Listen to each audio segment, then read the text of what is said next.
ओम शांति। आज की शिक्षाप्रद कहानी का नाम है सच्चा धर्म। कहते हैं एक बार आचार्य महावीर प्रसाद द्विवेदी ब्राह्मण घर से सुबह सुबह मंदिर जा रहे थे। फिर जब मंदिर जाकर घर लौटने लगे तो रास्ते में उन्होंने देखा एक स्त्री पुकार रही थी, बचाओ बचाओ, मेरी जान बचाओ। द्विवेदी जी ने मुड़कर के देखा कि स्त्री को सांप ने काटा था और वो बचाने के प्रयत्न में सबको बुला रही थी, परंतु जो लोग उनको देख रहे थे वो कोई भी उनकी सहायता नहीं करने जा रहे थे। जैसे ही द्विवेदी जी सहायता करने आगे बढ़े तो गांव वालों ने उनको रोका और कहा कि ये अछूत स्त्री है, आप इसको छू नहीं सकते हो, आप इसकी सहायता नहीं कर सकते हो।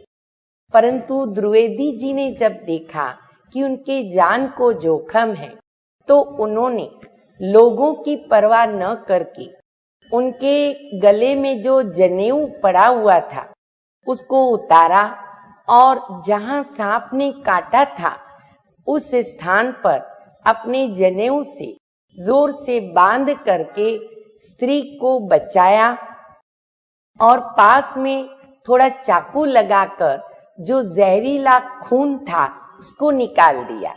इस कारण स्त्री की जान बच गई।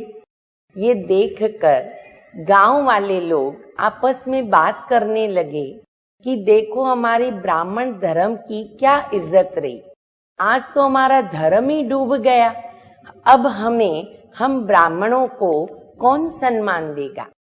ये सुनकर के द्विवेदी जी ने सभी को कहा कि देखो, जब व्यक्ति की जान जोखिम में होती है और आज ये जनेऊ बराबर उसकी जान बचाने हेतु काम आया है तो आज मुझे खुशी हो रही है और मुझे महसूस हो रहा है कि ये ब्राह्मण जीवन मेरे कुछ काम का रहा, इसलिए मैं बहुत खुश हूँ। ऐसी बातों को सुनकर, ऐसा जवाब सुनकर जो भी गांव वाले खड़े थे उनके पास कुछ बोलने को नहीं रहा और उन्होंने भी क्षमा मांगी। कहानी से हमें ये सीख मिलती है कि जब कोई ऐसी परिस्थिति आती है, जब किसी की जान जोखिम में पड़ती है, हमें सहायता करने की जरूरत होती है। अगर उस समय हम जाति नीति के भेदभाव में आते हैं तो हम कभी भी किसी को सहयोग नहीं दे सकते हैं, किसी को बचा नहीं सकते हैं। हम एक ही परम पिता परमात्मा के बच्चे हैं, आपस में भाई बहन हैं। ऐसे समय पर अगर हम किसी की मदद करते हैं तो हमें उनकी दुआएं प्राप्त होती है और हमारे जीवन के अंदर खुशी मिलती है और इसको ही सच्चा धर्म निभाना कहते हैं। ओम शांति।